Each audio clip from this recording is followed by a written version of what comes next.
Coffee হাউসের সেই আড্ডাটা আজ আর নেই। কোথায় হারিয়ে গেল সোনালি বিকেলগুলো সেই আজ আর নেই। কফি হাউসের সেই আড্ডাটা আজ আর নেই। কোথায় হারিয়ে গেল সোনালি বিকেলগুলো সেই আজ আর নেই। নিখিলেশ প্যারিসে, মহিদুল ঢাকাতে, নেই তারা আজ কোনো খবরে। গ্র্যান্ডের গিটারিস্ট গোয়ানিস ডিসুজা ঘুমিয়ে আছে যে আজ কবরে। কাকে যেন ভালোবেসে আঘাত পেয়ে যে শেষে পাগলা গারদে আছে রমা রায়। অমলটা ঢুকছে দুরন্ত ক্যান্সারে, জীবন করেনি তাকে ক্ষমা হায়। কফি হাউসের সেই আড্ডাটা আজ আর নেই। কোথায় হারিয়ে গেল সোনালি বিকেলগুলো সেই আজ আর নেই। সুজাতায় আজ শুধু সবচেয়ে সুখে আছে, শুনেছি তো লাখপতি স্বামী তার। হিরে আর জহরতে আগাগোড়া মোড় আসে, গাড়ি বাড়ি সব কিছু দামি তার।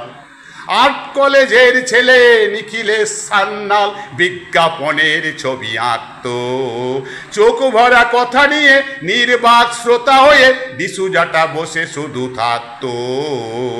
কফি হাউসের সেই আড্ডাটা আজ আর নেই। কোথায় হারিয়ে গেল সোনালি বিকেলগুলো সেই আজ আর নেই। একটা টেবিলে সেই ৩-৪ ঘন্টা চারমিনার ঠোঁটে জ্বলতো, কখনো বিষ্ণু দে কখনো যামিনী রায়, এই নিয়ে তর্কটা চলতো।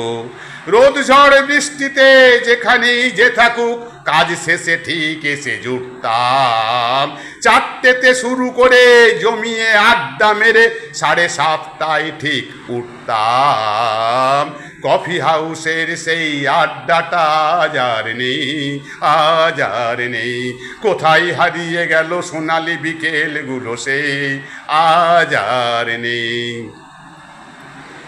কবি কবি চেহারা, কাঁধেতে ঝোলানো ব্যাগ, মুছে যাবে অমলের নামটা।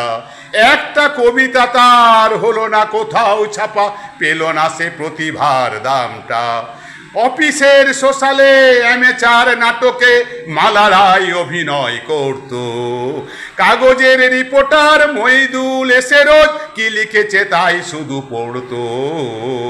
কফি হাউসের সেই আড্ডাটা আজ